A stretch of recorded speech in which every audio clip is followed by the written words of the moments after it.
Good afternoon, everybody, or good morning. Welcome to today's webinar, Creating and Using Styles. So this is going to be based on Capture One 11.1, which was just released a few days ago. So I'll just point out a couple of differences that you might see once we get started. If you're new to webinars or Capture One, my name is David. I'm part of the software sales team based out of Copenhagen in Denmark. As usual, we have 60 minutes today.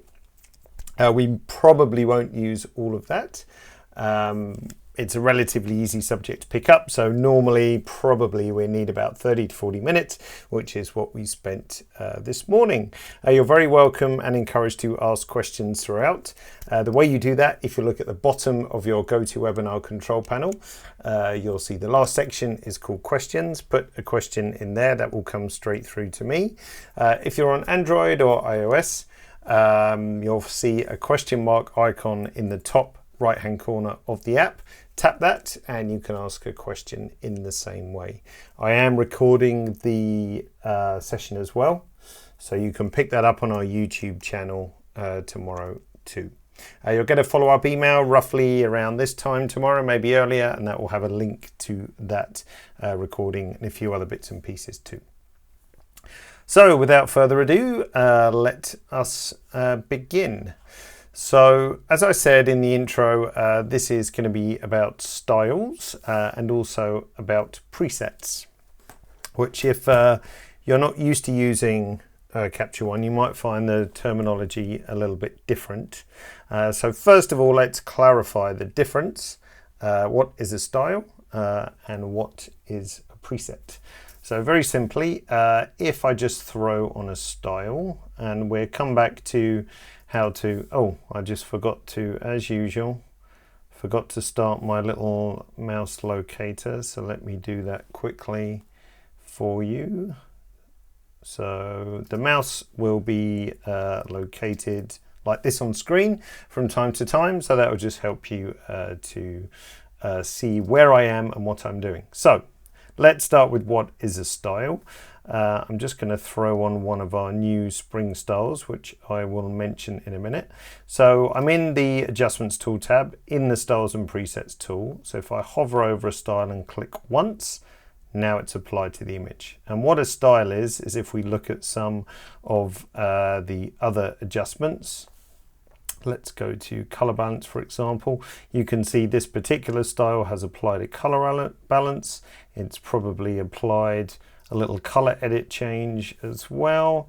And we also have highlight and shadow recovery.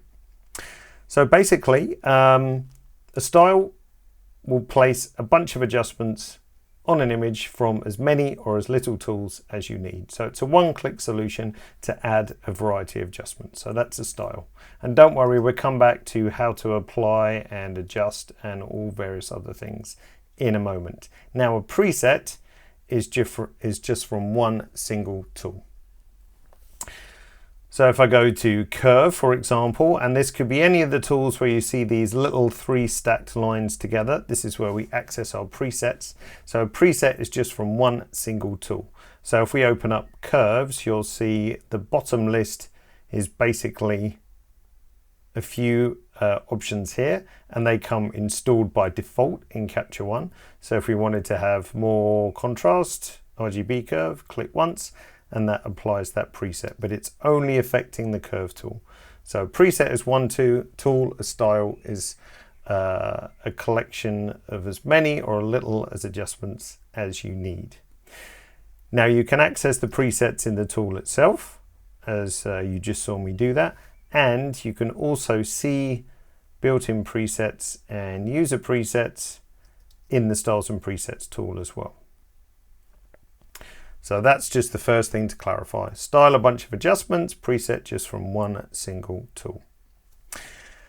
So how do we apply a style? How do we apply a preset? Well, you saw applying a preset from the tool itself. So that's just simply choosing it from the list and clicking once. But how do we apply a style from our list here? So Nitan was asking, what version of Capture One is this? This is Capture One 11.1.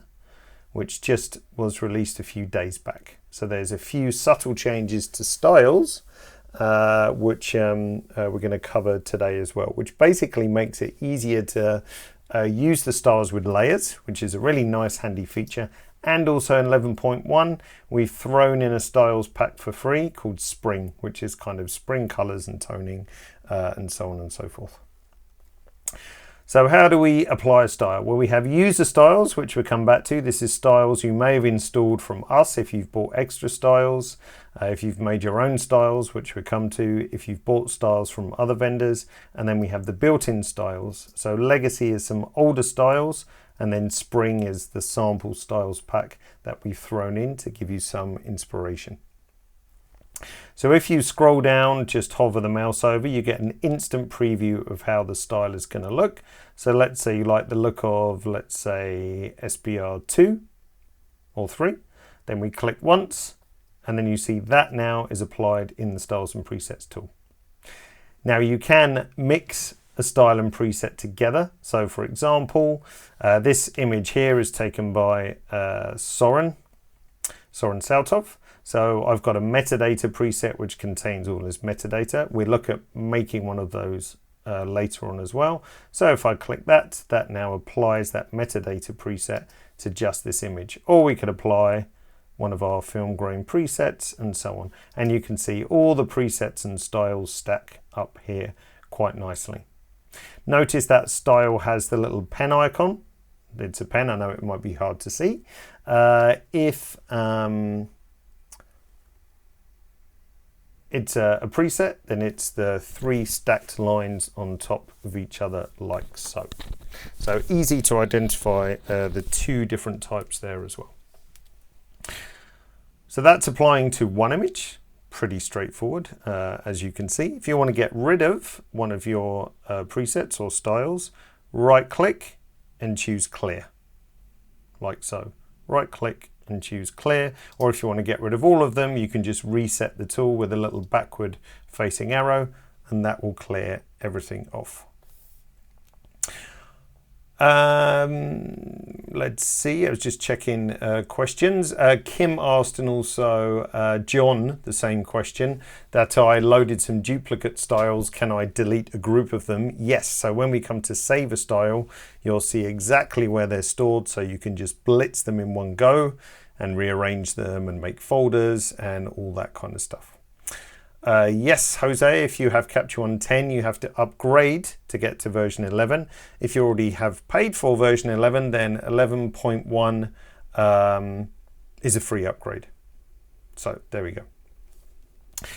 Alrighty, so applying a style, pretty easy, as you can see, but that was just one image. So what about if you want to do a bunch of images together? So we've got 4 similar images here, like so.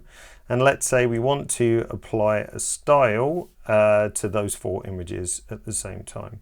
So I've just shift selected those 4. So same process, we can hover down a list of our styles and then apply to all of them. But as you can see, for some reason, it's only affecting the one in the top left-hand corner. So that was the first one I selected, and then I shift selected the others. In Capture One terminology, this is known as the primary variant, the one with the thick white border around it. And this is something that can trip up new customers or new users, and also the more experienced alike, if they've accidentally toggled off one function, which is this sneaky guy here up in the corner. And it's basically is edit all or edit primary. So if I turn this on, so see with it off, if I hover down the styles, you can see it only affects the top left-hand image. If I turn it on, now it's going to affect my whole selection, like so. And you'll also see as I'm hovering up in the top left-hand corner, number 4 pops up because it shows me I'm going to affect 4 images. So now I can choose one of my styles, which I think works well for this image, and click, and now it's applied to all those 4 images. But this could be, you know, 50 images, 100 images. There's no limit to the number of images we could apply a style to, like so. This toggle here, edit all selected variants, is also in this edit window here, edit all selected variants. So this is another thing to be aware of, like if you try and process an image and you only get the first one, if you try and rotate an image and it only happens to the first one, and so on. This is all because of edit all selected variants. We also changed something else in 11.1. If you right click and say icon and text, for the first time in a long time, we can actually have text under the buttons as well, so you know what each button does. And that hasn't been in Capture One for years. You had to be a bit of a mind reader. So now, again, if you're new to Capture One, you actually know what each of these icons do. So that's applying to a batch. But what about applying as a layer? And why would you want to apply as a layer? Because it just gives you more possibility to vary the impact of a style. So let's go back to, well, let's just pick a different shot. So let's pick this guy. I'm going to do reset up here just to make sure it's all back to 0. Let's zoom in a bit so we're just not looking at black screen. Same thing as before, but we want to apply this as a layer. And if you haven't used layers much, and this relates to your question, Alan, can it be in a mask? Then the answer is yes. So layers, if you haven't used it in Capture One, works much the same, or the same principle, if you like, as working in Photoshop, that you can target edits and adjustments to a particular part of the image through the use of a mask. Now, we won't go into a huge amount of detail on layers, local adjustments in this webinar, but you can go back in the previous webinar archive and watch the one dedicated to that. But if you want to put a style or a preset on a layer, it's very easy. And this again is new in 11.1. You had to jump through a bunch more hoops to get this to work in Capture One 11, but it's much easier now. So let's say we're looking at these various styles, scrolling down the list. And let's say, well, I like the effect of this one, but it's just a bit too much. So if I right click or control click, you'll see this extra dialog, apply to background, which is just the same as doing a single click, or apply to new layer. So if we say apply to new layer, actually what I'll do is I'm going to add a layers tool up the top here. Where are you, layers? Let's put layers up the top like so. So what did I say? Number 7. So now if I right click and say apply to new layer, if we watch the layers tool now, see it's made a new layer called SPR07 and applied a full mask to the image. That's why it's turned red, because my mask was showing. So if I press M on the keyboard, that turns my mask on and off. So the style is affecting the whole image. But if I just want to back off the effect a little bit, if I grab the opacity slider and just dial that down, that's no style, and that's 100% style. So we can vary the impact of just how much of the style we want to, if you like, peek through from the base image. Alan says, do I have to create the layer first? No, it's all automatic. Let's reset that. Let's try a different one. Let's go for spring, something warmer. Spring 02. Watch, Alan, watch. Right click, apply to new layer. There we go. So it's made the layer for me, SPR2. It's got the mask applied to that layer already, and then I can vary the impact of how that style works. And then if you want to, of course, adjust where the style is applied, there's no reason why I can't. If I just hit E for erase on my keyboard, then we can easily just punch holes in the mask, for example, if you only want the style to be applied in particular places. But that's for another time. That's for another webinar. But most of the time, adding the style to the layer is just so you can vary the impact with opacity. Of course, we can turn it on and off so we can see what the style is doing. You could apply different styles and see which one you work best, and so on. So all kinds of things. Philip says, can you create a layer and apply a style? You can. That was the old way of doing it, but it's much more laborious because you have to say create a new filled layer. So then we get layer 1, so this is with the mask. Then we have to right click and say apply settings from, and then you pick your style, like so. But it also doesn't name the layer and so on. It's just a slower way to do it. And yes, Carl, each layer has its own opacity slider. So if we wanted to have different opacities, then we could do so. Could blend styles together if you wanted to. I wouldn't probably recommend it, but there's no reason why you couldn't. And once again, that was just one image. But if you wanted to do 4 images, so let's bring up our card sharks again.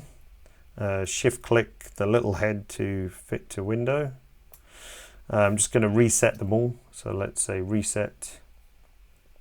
So once again, if we want to apply one of our styles, let's grab this one, right click, apply to new layer.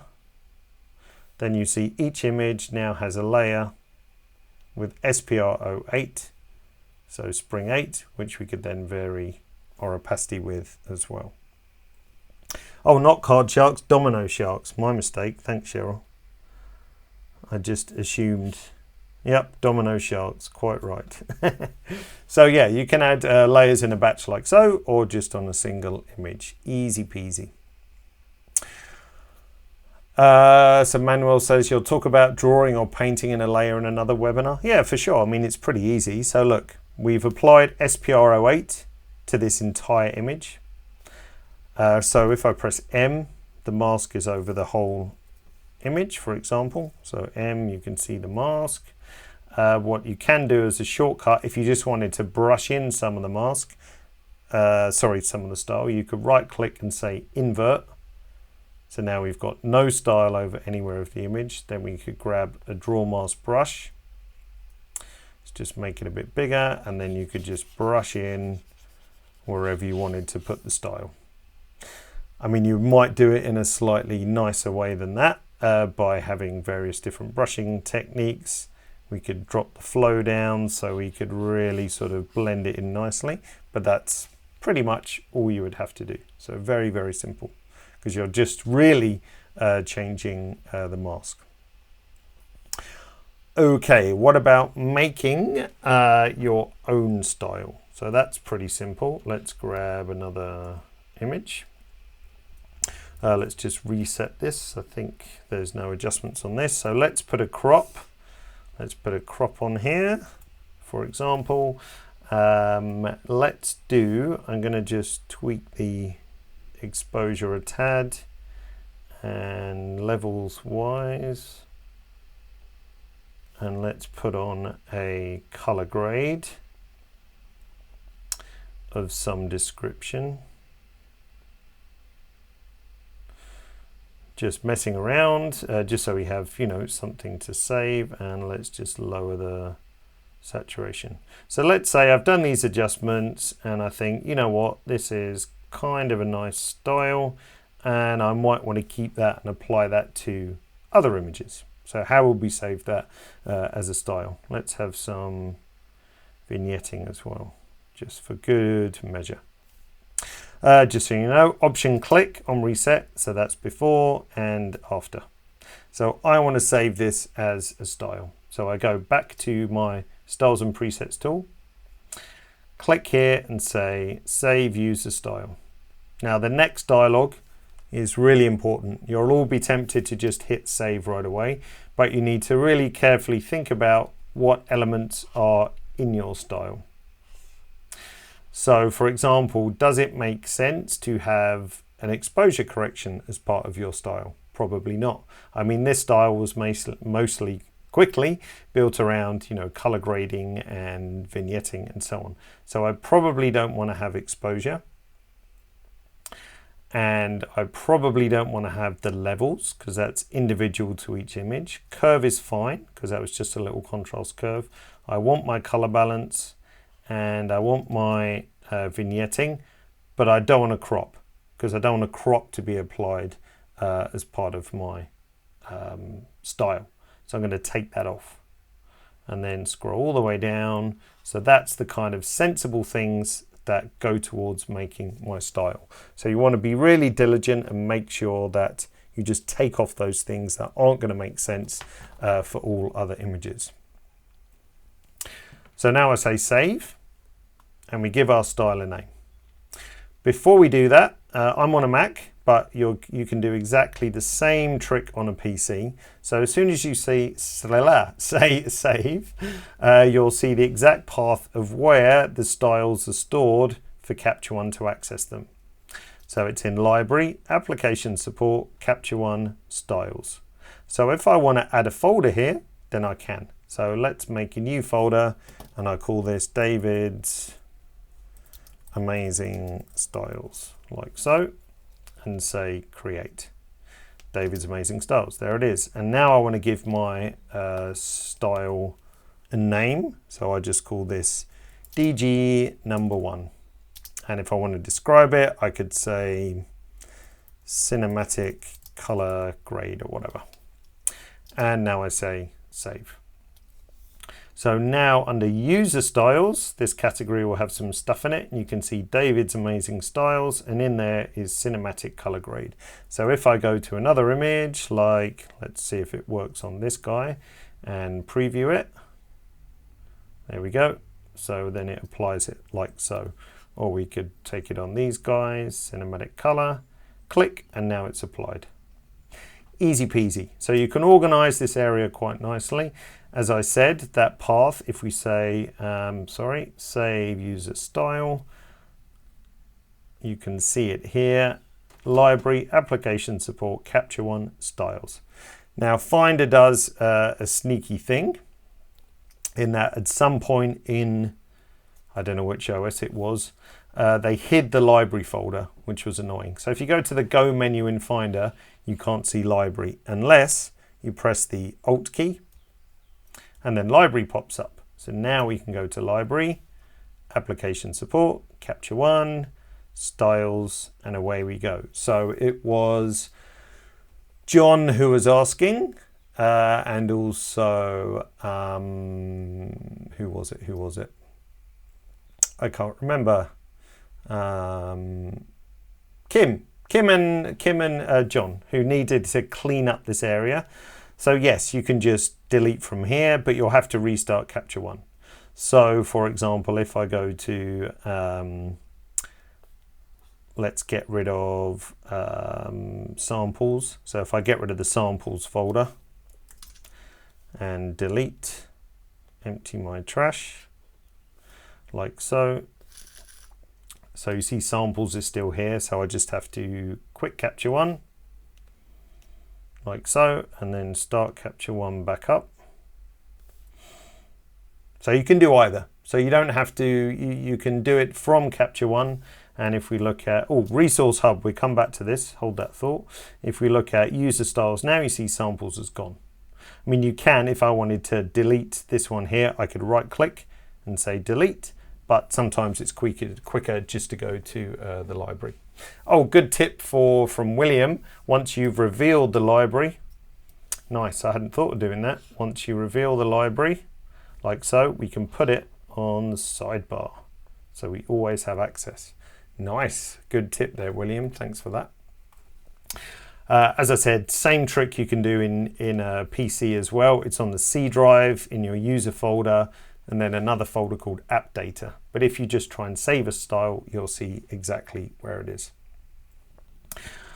It's actually quite a nice style. I might keep that one. There we go. But you see, it doesn't make sense to include crop, exposure adjustments, all that kind of stuff, because with this image, I mean, the exposure's pretty much good. It just needs a little levels tweak, and we're good to go. So think about what you need to have in a style. Like white balance, for example, it doesn't make any sense to have white balance as part of a style because that's an environmental thing and it might be different image per image, especially if you're using auto white balance in camera as well. Oh, Philip says app data is also hidden by default as well. Damn you, Windows and Mac. But another trick you can do is if we go to and say, save user style. Say save. If you want to say share a style to another computer, by default Capture One will try and put it in the styles folder. but you can always change the location. So if I go to desktop, for example, and just give this my new style name, then this style pops up on the desktop, my new style. There's my badly spelt one from earlier, this morning rather, my new style. Then you can move that, onto a hard drive, USB stick or whatever. And then to get it on a different machine, you can just use the import styles function like so, or you can just copy paste it into that styles folder that Capture One needs to look at, like so. Oh, Pavel just answered your name there, how to share styles for different computer. So you can do it that way, or if we go to, now that William has taught me something new, if I go to Library, Application Support, Capture One, Styles, you could just copy that whole folder, stick it on a USB stick hard drive, copy it across your network or whatever, and just move that to another machine. Restart your system. Oh, Bob says OS 10.13.4 shows the library without the Alt key. They've brought it back. I didn't know that. That's great. Mike says, if you applied auto adjustment to say exposure and color balance, would the style work? Yeah, it would actually. So that's a really good point, because you can think about, let's just take another image. So let's take, trying to find something that's maybe a bit sort of off in terms of exposure. So we've got this dude here. So if I click and hold on auto adjust, I'm going to get rid of contrast and brightness, high dynamic range, and well, let's do levels as well. So if I apply my amazing style, like so, and then say auto adjust, then we kind of get the best of both worlds. So what you can do for a nice workflow, and we talk about import in a minute, you could always say do auto adjust on import and add a style at the same time. So that's a really good point. Can you share styles between Mac and Windows? Great question. Yes, they are 100% cross-compatible. So if you make it on a Mac, you can put it on Windows. If you make it on Windows, you can put it on a Mac as well. No, Mark, you can't place the styles in iCloud to make it available, because Capture One will only find styles that are in, so save user style, here we go, that are only in the folder here, styles that it's looking for, and it's application support folder or the app data folder if you're on Windows. So that works pretty nice. If you adjust a style, so we've applied this style, and if I just go and do a tweak, let's just add some more contrast, then what you'll find, actually it didn't in this case, just throw in a few bits, probably because we did an auto adjust, but you might find if you start playing around with a style, it'll say adjusted next to it as well, so look out for that if you make an adjustment.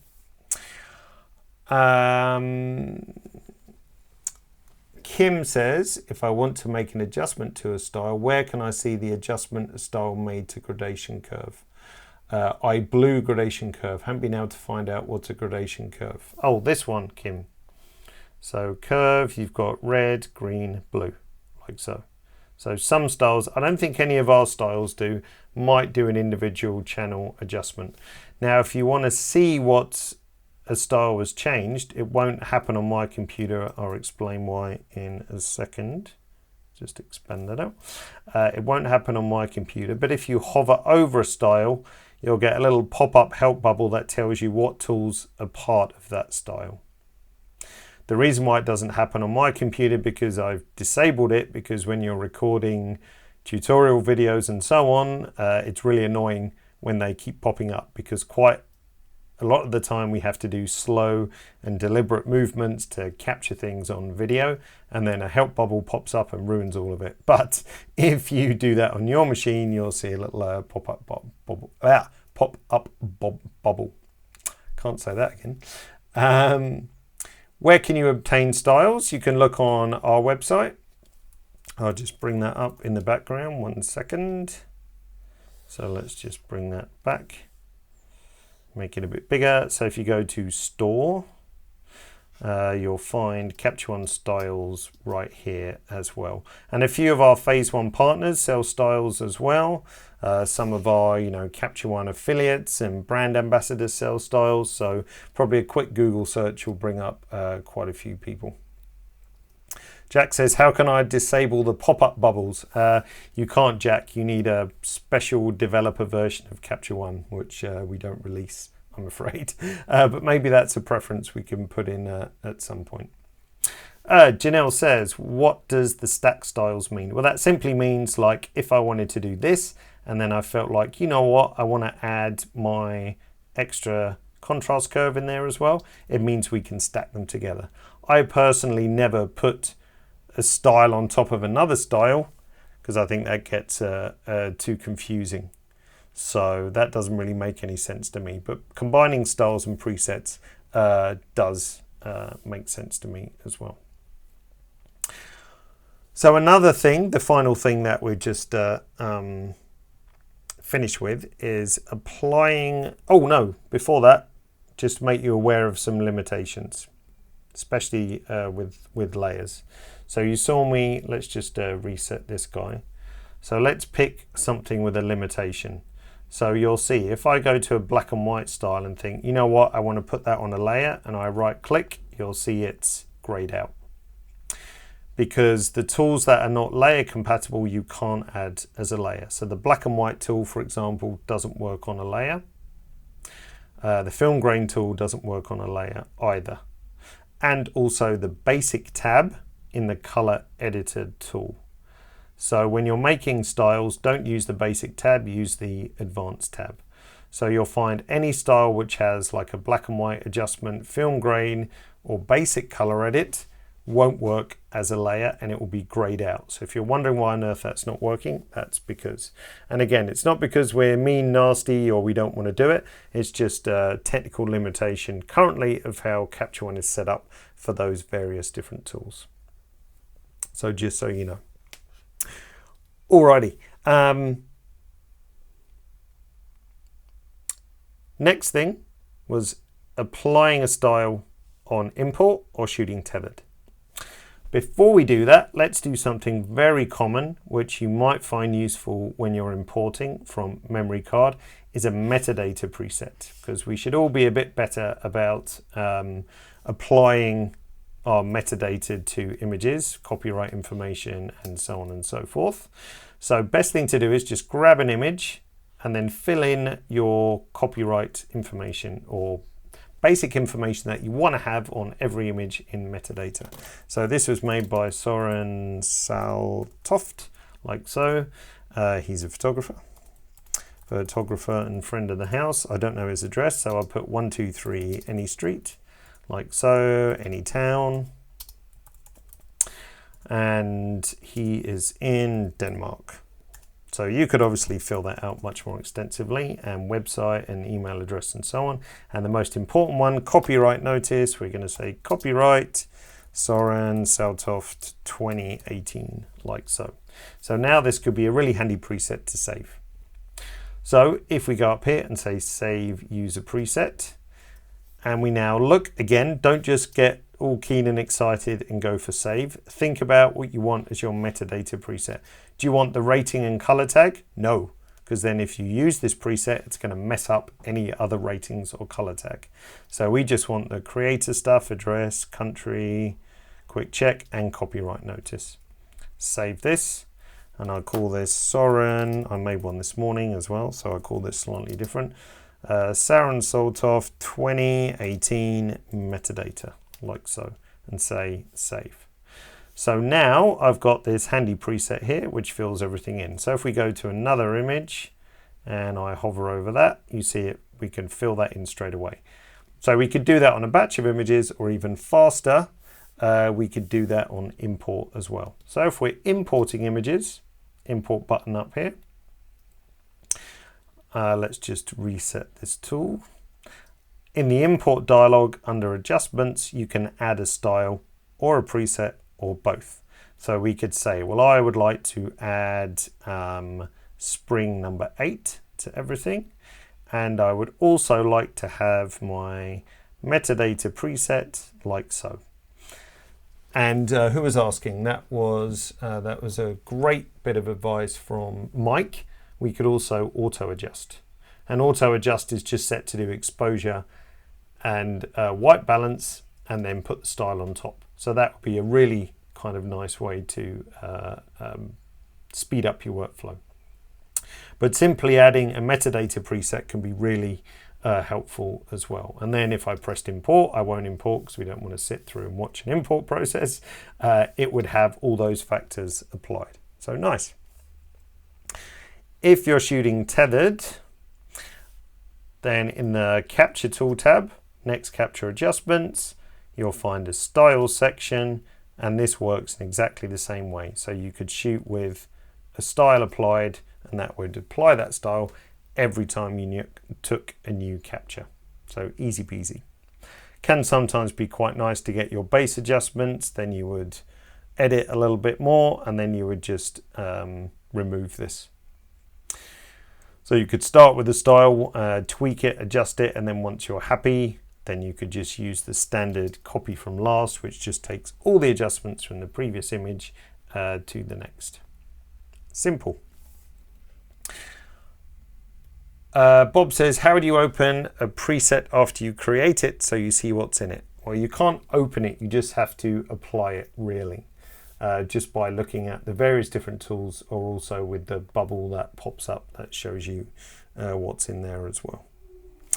Biagio says, can I reset to default if I import with auto adjust and I don't feel it's good? Yeah, of course. Remember, it's all non-destructive, so you could select all and then simply hit the reset button.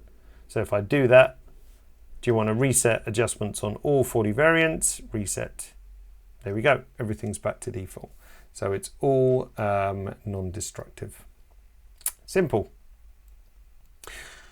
I'm just checking for other common questions, and then I just want to show you the resource hub, because that's going to be a really handy way to look at new content in terms of educational content and things like styles as well. So you might have noticed when I started Capture One, when I restarted it to get rid of the style, that this little window popped up, which has always been there in Capture One, but it's had a nice update. And you may well have not seen it, especially if you turned it off the first time that you saw it and thought, this is just marketing spam, I don't want to see that. But now it's evolved and it's much, much better. So if we go to help and say resource hub, then we get this nice dynamic window pop up, which is just basically a mini web page. And what you'll see is the what's new page. This will be updated with dynamic content. And you can see here we could download a sample styles pack. So if I click that, that takes me straight to the website where I could download. If we go to tutorials, then you can see the latest one that's been uploaded and the most popular. If you want to see all of them, to save you having to find it in YouTube and so on, tap this button down here, and straight away we get a web page opening up to the Capture One 11 tutorials playlist. So really handy. Back to the resource hub, webinars, you'll see the next upcoming webinar put here, and the recorded webinars will be right here as well. So again, if you miss your follow-up email or whatever, you can just come back and check. And this is also dynamically updated. Also, if we click here, more webinars, then it will take you straight to the webinar playlist, which is much easier to locate. Support, so we've got documentation, FAQs, forum, and then the shop. You can go straight ahead and get Capture One and so on. So this is a really nice resource. So you can say show on startup by ticking that box if you want to just to see what's new each time. And don't forget you can access it from the help window. This is a much easier way to get tutorials, tips, tricks without really having to go out of Capture One or go out of your way and find it. This blog post as well, I'd recommend you read that. That's our latest one, and that's just 11 simple tricks on working with Capture One. And we've now got GIFs as well. So look at that. We can get little quick clips like that, which shows you how to do various things. So do have a look at the Resource Hub. Loads of good stuff going on there as well. A couple of you said, I'm not seeing the pop-up bubble on my copy of 11.1. Maybe we took it out. So we might have done for styles. It's quite possible. But as I said, if you click and apply a style, if you go straight ahead and say save user style, then you can see all the elements that are part of that style. If you buy one from us, as I said, we try to not put in environmental stuff like white balance and exposure and so on. It's generally sort of color balance tweaks, color editor tweaks, and a few other sort of bits and pieces as well. Alrighty, so I think that pretty much covers everything about styles and presets. I said it was pretty simple, easy to get the hang of, and of course much easier to use in Capture One 11.1 as well. Oh, for those of you on Windows, if you go to help and say Resource Hub and nothing happens, then there's a small number of Windows users where this won't work, depending how your network is set up and so on. So we are going to roll out an update very, very soon which fixes that. So if you try the Resource Hub on Windows and you get nothing, or you get a message saying the Resource Hub can't be loaded, don't panic. We know about it and it will be fixed very, very soon. So within days, not weeks or anything like that. Okay, ladies and gentlemen, so I say normally at this point is I say when the next webinar is, but I don't need to. You'll see it in the Resource Hub. And also because there isn't a date for the next one yet, I've got a few travel things coming up. So we're just assembling the new program, getting new guests and exciting new subjects and so on. So that's motivation to keep an eye on the Resource Hub so you know when the next one is coming. Alrighty, many thanks for your help. When you leave an attendance, when you leave the webinar, you'll see a survey pop up. If you could spend 1 minute answering that survey, that would be great. It's only 7 questions, I think, so it doesn't take long to do. You won't be there for hours. It just gives us an idea of how webinars are performing and so on. So thanks again, and look out for the recording, and see you all soon. Take care.